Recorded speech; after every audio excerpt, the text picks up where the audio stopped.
Hi everyone. तो आज हम अपनी पॉलिटी की सीरीज़ को आगे बढ़ाते हुए चैप्टर 4 करने वाले हैं, जो कि है प्रीएम्बल ऑफ द कॉन्स्टिट्यूशन। इससे पहले हम chapter 1 historical background, chapter 2 making of the constitution and chapter 3 salient features of the constitution, ये तीनों ही चैप्टर हम पढ़ चुके हैं। आज हम पढ़ने वाले हैं chapter 4 preamble of the constitution. In case आपने अभी तक वो तीनों वीडियोस नहीं देखी हैं तो मैं उनका लिंक डिस्क्रिप्शन में डाल दूंगी, साथ ही आई बटन पर मेंशन कर दूंगी, तो आप वहाँ से चेकआउट कर लेना। तो स्टार्ट करते हैं ये चैप्टर हमारा प्रीएम्बल ऑफ द कॉन्स्टिट्यूशन।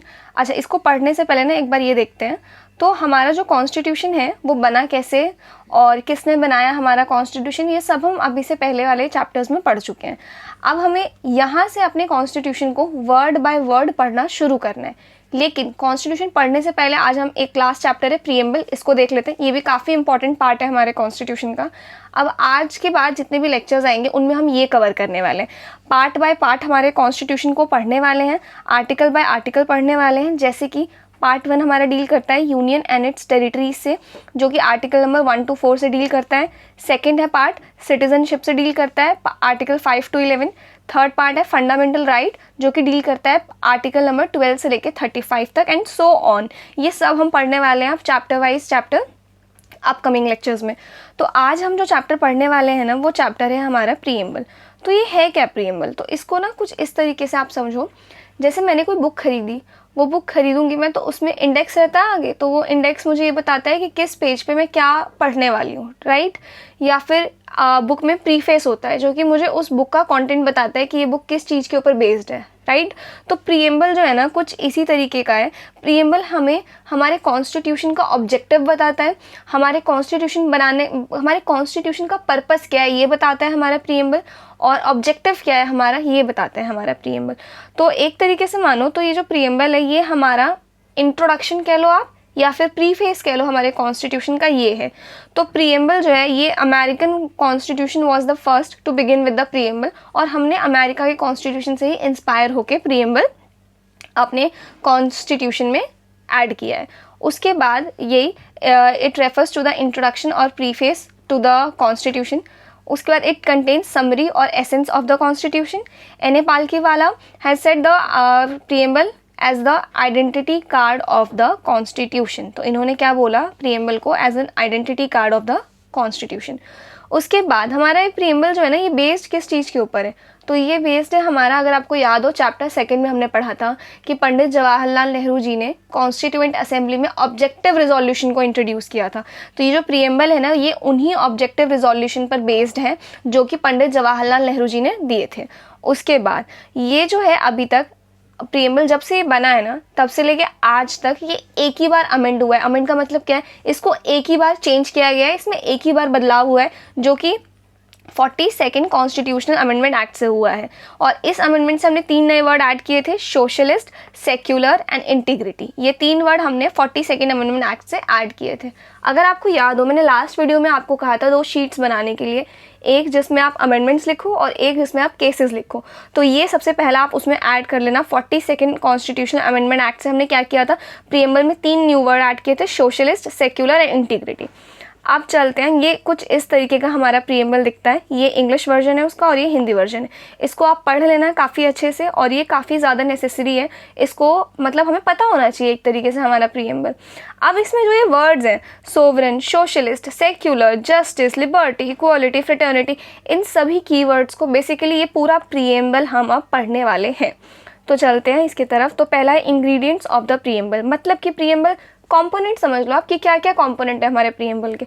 तो 4 मेन कंपोनेंट है। पहला है source of authority of the constitution, यानी कि हमारा प्रीएम्बल ये बताता है कि जो हमारा कॉन्स्टिट्यूशन है ना ये कहाँ से अपनी पावर्स, कहाँ से अपनी अथॉरिटी लेता है। तो ये अपनी अथॉरिटी लेता है from the people of India. देखो जो फर्स्ट लाइन है हमारे प्रीएम्बल की यही लिखी हुई है, we the people of India, हम अथॉरिटी दे रहे हैं हमारे कॉन्स्टिट्यूशन को। इसके बाद है next nature of Indian state, यानी कि इंडिया का क्या नेचर रहेगा। तो इंडिया का नेचर कैसा है, sovereign, socialist, secular, democratic, Republican polity. अभी हम इन सारे कीवर्ड्स को डिटेल में पढ़ने वाले हैं। नेक्स्ट है ऑब्जेक्टिव ऑफ द कॉन्स्टिट्यूशन, हमारे कॉन्स्टिट्यूशन का ऑब्जेक्टिव क्या है। हमारे कॉन्स्टिट्यूशन का ऑब्जेक्टिव है to provide justice, liberty, equality and fraternity. क्या? Justice, liberty, equality and fraternity किसको प्रोवाइड करना? हमें प्रोवाइड करना। उसके बाद है डेट ऑफ अडॉप्शन 26 नवंबर 1949। अच्छा, अब ये करने से पहले एक चीज़ और, हमारा जो कॉन्स्टिट्यूशन है ना वो पहले बना था, उसके बाद हमारा प्रीएम्बल बना है। मतलब ऑल्दो प्रीएम्बल है कॉन्स्टिट्यूशन से, मतलब फर्स्ट पेज हमारा प्रीएम्बल का ही है। जब हम कॉन्स्टिट्यूशन अपना खोलेंगे तो पहले हम प्रीएम्बल ही देखेंगे, लेकिन हमारा प्रीएम्बल जो है ना वो लास्ट में बना है, जब हमारा कॉन्स्टिट्यूशन पूरा बन गया था। और इसके ऊपर एक बहुत बड़ी डिबेट हुई थी कि क्या प्रीएम्बल को कॉन्स्टिट्यूशन का पार्ट रखना चाहिए कि नहीं रखना चाहिए। इसको अभी हम आगे डिस्कस करेंगे और डिटेल में। तो पहला कीवर्ड देखते हैं हम, सोवरेन। सोवरेन का मतलब क्या है? वी आर सुप्रीम, मतलब हमसे ऊपर अब कोई भी नहीं है, हम है अपनी अथॉरिटी, और हमसे ऊपर अब इंडियन से ऊपर अब इंडिया की अथॉरिटी किसी के हाथ में नहीं है। मतलब कि भारत के ऊपर ना कोई है और ना कोई होगा, हम अपने फैसले खुद ले सकते हैं, and we will choose our destiny on our own. तो independent to take our decision both internally and externally, right. उसके बाद है हमारे पास सोशलिस्ट। सोशलिस्ट का क्या मतलब है? तो इंडिया जो सोशलिज्म फॉलो करता है ना वो है democratic socialism. It indicates the incorporation of the philosophy of socialism in the constitution which aims at elimination of inequality in income and status and standards of life, and may enable the courts to lean more and more in favor of nationalism and state ownership of an industry। मतलब कि देखो, जो socialism है ना इसका meaning ना सबके लिए अलग अलग है, बट हमारे प्रीएम्बल में इसका मतलब है, मैं अगर सीधे सीधे शब्दों में बताऊं तो जो भारत सरकार है वो समाज के लिए काम करेगी, दैट्स इट। इतना आपको याद करना है, हमारे फेवर में जो हमारी गवर्नमेंट है वो काम करेगी। एंड नेक्स्ट है जो वर्ड है हमारे पास वो है सेक्युलर। सेक्युलर का मतलब है all the religion in our country have the same status and support from the state irrespective of their strength. मतलब कि अब इंडिया का ऑफिशियल रिलीजन कोई भी नहीं है, सारे रिलीजन को हम इक्वल रिस्पेक्ट देते हैं, और रिलीजन के बेसिस पे हम किसी के साथ कोई भी भेदभाव नहीं करेंगे, ये मतलब है हमारे सेक्युलरिज्म का। इसके बाद जो है हमारे पास डेमोक्रेटिक। डेमोक्रेटिक का मतलब क्या है? Doctrine of popular sovereignty that is possession of supreme power by the people. मतलब कि असली में जो पावर होगी वो लोगों के पास है, किसी एक इंडिविजुअल के पास नहीं है, हेरिडिटरी कोई पावर नहीं है यहाँ पे। इसके बाद जो डेमोक्रेसी होती है ना, ये दो तरीके की, एक है डायरेक्ट और एक है इनडायरेक्ट। स्विट्जरलैंड में डायरेक्ट वाली फॉलो होती है।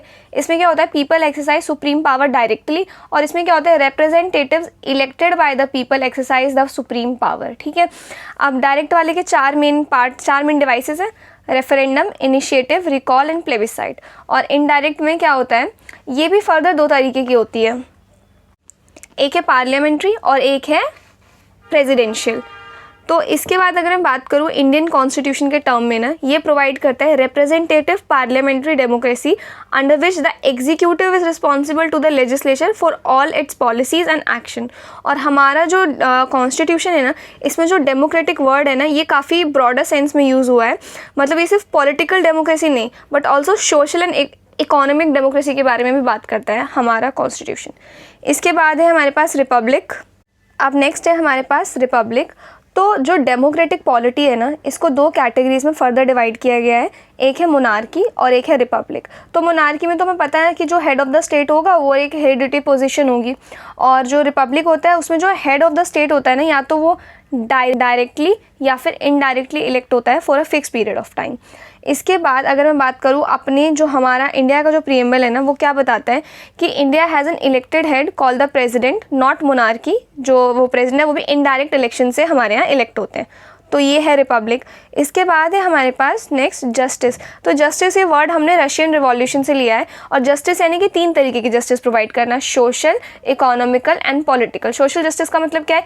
Equal treatment for all the citizen without any social distinction based on caste, colour, race, religion and so on. मतलब कि किसी के कास्ट, रिलीजन, उसके अपीयरेंस, सोशली किसी भी फैक्टर को लेके हम उसके साथ डिस्क्रिमिनेशन नहीं कर सकते किसी भी पॉलिटिकल ऑफिस।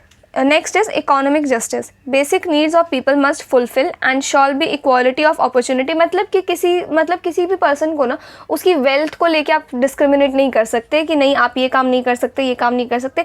वेल्थ जो है ना वो फैक्टर नहीं बनेगा, इसीलिए इसको हमने इकोनॉमिक जस्टिस कहा है। और combination of social justice and economic justice, इसको हम डिस्ट्रीब्यूटिव जस्टिस भी कहते हैं। तो पॉलिटिकल जस्टिस जो है ना, अब नेक्स्ट है हमारे पास पॉलिटिकल जस्टिस।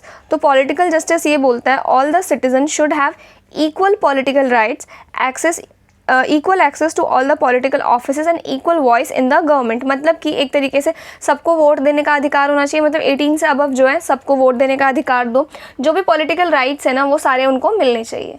अब मैं बता चुकी हूँ कि जो जस्टिस है ये हम रशियन रिवॉल्यूशन से ले चुके हैं। नेक्स्ट है हमारे पास लिबर्टी, तो लिबर्टी, इक्वालिटी और एक और आएगा फ्रेटर्निटी, ये हमने फ्रांस के कॉन्स्टिट्यूशन से लिया है। तो लिबर्टी का मतलब क्या है? Preamble secures to all the citizen of India liberty of thought, expression, belief, faith and worship through their fundamental rights and enforceable in the court of law in case of violation. मतलब कि हमें अपने विचारों को, अपने expression को व्यक्त करने का हमें राइट है, हम पे मतलब फंडामेंटल राइट्स दिए गए हैं हमें, जिससे मतलब हमें लिबर्टी है कि हमें फ्रीडम ऑफ एक्सप्रेशन है हमें, और राइट टू प्राइवेसी भी है, मतलब ये सारी चीज़ें हमारी लिबर्टी के अंदर। लिबर्टी का मतलब हुआ छूट दे रखा है हमें। इसके बाद है इक्वालिटी का मतलब क्या है? Absence of special privileges to any section and provision of adequate opportunities for all individual without any discrimination, यानी कि सबको इक्वल नज़र से देखा जाएगा, किसी के साथ किसी भी चीज़ को लेके सबको इक्वल अपॉर्चुनिटीज़ दी जाएगी, किसी के साथ किसी भी चीज़ को लेकर डिस्क्रिमिनेशन नहीं किया जाएगा। फिर हमारे पास फ्रेटर्निटी का मतलब क्या है? It means sense of brotherhood. Preamble declares that the fraternity has to assure two things, the dignity of the individual and unity and integrity of the nation. इसके बाद ये तो थे हमारे कुछ कीवर्ड जो हमने अभी देखे, जो प्रीएम्बल में हमारे पास मेंशन थे, जैसे कि ये justice, liberty, equality and fraternity. अब जो नेक्स्ट टॉपिक है हमारे पास वो है preamble as a part of constitution. मतलब कि जब प्रीएम्बल बन गया ना, तो इस बात पे काफ़ी ज़्यादा डिबेट हुई कि क्या प्रीएम्बल को कॉन्स्टिट्यूशन का पार्ट रखना चाहिए या फिर नहीं रखना चाहिए। तो काफ़ी, और इसके बाद जब अगर पार्ट रखेंगे तो क्या वो एनफोर्सेबल है कोर्ट में? मतलब कि जैसे हमारे कॉन्स्टिट्यूशन में हमें फंडामेंटल राइट्स दिए गए हैं, अगर मुझसे मेरे कोई फंडामेंटल राइट्स छीनता है तो मैं सुप्रीम कोर्ट जा सकती हूँ कि देखो ये मेरे फंडामेंटल राइट नहीं दे रहा है मुझे। बट सिमिलरली क्या प्रीएम्बल भी एनफोर्सेबल है कोर्ट में? क्या मैं प्रीएम्बल में कुछ अगर हमें वायलेशन हो रहा है तो वो लेके जा सकती हूँ क्या कोर्ट में? या फिर जो हमारी सरकार है वो अपनी पावर्स कहाँ से लेती है? वो कॉन्स्टिट्यूशन से लेती है। तो सिमिलरली क्या वो अपनी पावर्स प्रीएम्बल से भी लेंगे? तो प्रीएम्बल में भी कोई पावर डिफाइन कर रखी है गवर्नमेंट की। तो ये सारी चीज़ें आ गई। तो अब हुआ क्या ना, एक इंपॉर्टेंट की सबसे पहला केस है हमारे पास बेरूबेरी यूनियन केस। तो इस केस में ना सुप्रीम कोर्ट ने क्लियरली बोल दिया कि नहीं, ऐसा नहीं है, जो प्रीएम्बल है ना ये सिर्फ जनरल पर्पस शो करता है कॉन्स्टिट्यूशन के बिहाइंड कि ये कॉन्स्टिट्यूशन का पार्ट नहीं हो सकता। Supreme court said that preamble shows the general purpose behind the several provisions in the constitution and it is also reflects the minds of makers of the constitution. ये बहुत ज़्यादा important है, ये prelims में आ चुका है क्वेश्चन ऑलरेडी कि क्या रिफ्लेक्ट करता है minds of the constitution makers, तो वो प्रीएम्बल रिफ्लेक्ट करता है, hence it is not a part of constitution. ये सुप्रीम कोर्ट ने बोल दिया था बेरूबेरी यूनियन केस में। इसके बाद फिर एक बार बात उठी, फिर आया केशव नंदा भारती केस। ये केस ना काफ़ी ज़्यादा इंपॉर्टेंट है, मैं तो कह रही हूँ इसमें तो 2-3 पेजेस लग जाएंगे आपके इसी केस के बारे में लिखने के लिए, हर चैप्टर में ये आएगा केस। तो ये केशव नंदा भारती केस है। इसके अंदर क्या हुआ, supreme court rejected the earlier opinion and held that preamble is a part of constitution, यानी कि अब प्रीएम्बल जो है कॉन्स्टिट्यूशन का पार्ट होगा। ये चीज़ सुप्रीम कोर्ट ने केशव नंदा भारती केस में बोला था। ये बहुत इंपॉर्टेंट है, प्रीलिम्स के पर्पज से आ सकता है। इसके बाद जो नेक्स्ट है हमारे पास वो है LIC ऑफ इंडिया केस। इस केस में सुप्रीम कोर्ट ने वही बोला, supreme court again held that preamble is a integral part of the constitution. अब ये तो हो गया कि प्रीएम्बल पार्ट है कॉन्स्टिट्यूशन का। अब अगर ये पॉइंट आप पढ़ो, preamble can be amended subject to the condition that no amendment is done to the basic features. मतलब कि अब हमने मान लिया कि प्रीएम्बल जो है वो कॉन्स्टिट्यूशन का पार्ट है, तो आर्टिकल नंबर 368 हमें प्रोवाइड करता है कि हम कॉन्स्टिट्यूशन को अमेंड कर सकते हैं, तो क्या हम प्रीएम्बल को भी अमेंड कर सकते हैं? तो सुप्रीम कोर्ट ने बोला कि प्रीएम्बल जो है कॉन्स्टिट्यूशन का इंटीग्रल पार्ट तो है, साथ ही आप प्रीएम्बल को अमेंड भी कर सकते हो, लेकिन उसके जो बेसिक फीचर्स है, अब बेसिक फीचर्स जैसे कि एक सेकेंड देखते हैं, बेसिक फीचर्स जैसे कि सेक्युलर, सोशलिस्ट, डेमोक्रेटिक, रिपब्लिक, आप इन सबको छेड़ नहीं सकते, इन सबको नहीं हटा सकते। और हर बार यही होता है सुप्रीम कोर्ट, अब बेसिक फीचर्स क्या है एग्जैक्टली इन्होंने बता नहीं रखा है कि सेक्युलरिज्म एक बेसिक फीचर है या फिर सोशलिस्ट एक बेसिक फीचर है। ये हम मान के चलते हैं कि ये तो मेन फीचर्स है, बेसिक फीचर्स हैं किसी भी डेमोक्रेटिक नेशन के। तो अब इन्होंने यही बोल दिया कि ठीक है भाई, आप प्रीएम्बल को करना है अमेंड कर लो, लेकिन उसके जो बेसिक फीचर है उनके साथ आप लोग छेड़छाड़ नहीं कर सकते हो। और बेसिक फीचर्स क्या है, ये हम कोर्ट टाइम टू टाइम हमें बताता रहता है कि नहीं ये पार्ट आप नहीं अमेंड कर सकते, ये बेसिक फीचर है, ये बेसिक फीचर नहीं है, ये कोर्ट हमें बताता रहता है। इसके बाद आता है इंपॉर्टेंट पार्ट, ये चीज़ आप देखना, preamble is a part of constitution, it can be amended, it is neither a source of power to legislature nor a prohibition upon the power of legislature. ये भी केशव नंदा भारती केस में ही सुप्रीम कोर्ट ने बोला कि इसका मतलब क्या हुआ, इसका मतलब क्या ये हुआ कि प्रीएम्बल कोई लीगल स्टेटस होल्ड नहीं करता है, बट हमारा कॉन्स्टिट्यूशन लीगल स्टेटस होल्ड करता है। अगर कॉन्स्टिट्यूशन में किसी भी आर्टिकल का वायलेशन हो रहा है तो हम उसके अगेंस्ट कोर्ट जा सकते हैं, बट हमारा प्रीएम्बल जो है ये कोई लीगल स्टेटस होल्ड नहीं करता है।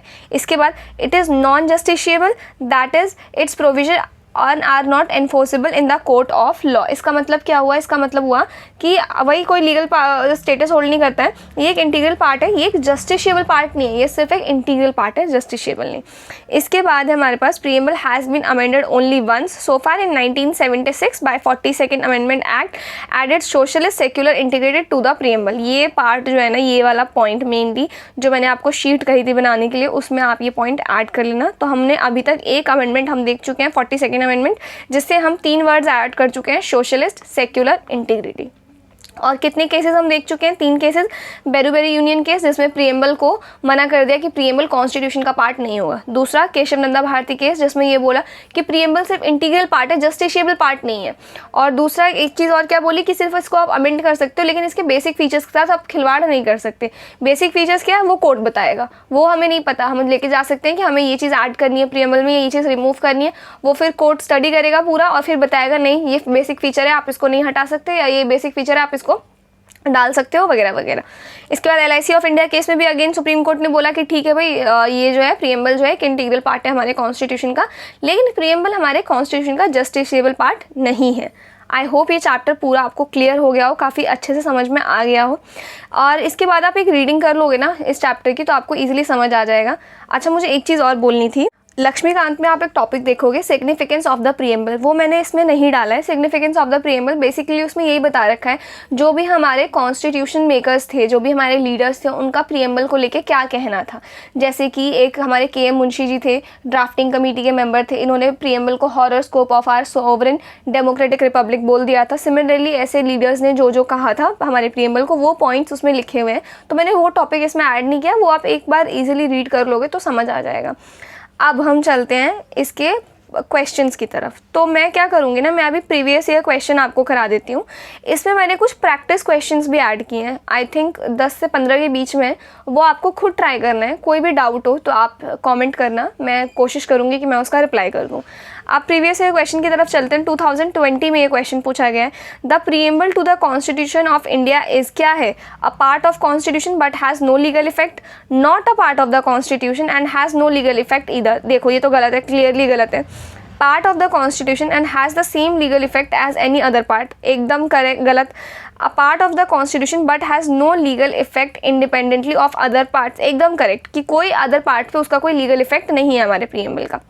उसके बाद which of the following objectives is not embodied in preamble of the constitution, क्या नहीं डाला गया, liberty of thought, economic liberty, liberty of expression, liberty of belief. Very good question. ये क्या करना, प्रीएम्बल एक बार प्रीएम्बल वाला चैप्टर एक बार लक्ष्मीकांत से रीड करना और इसका आंसर करना बिना देखे।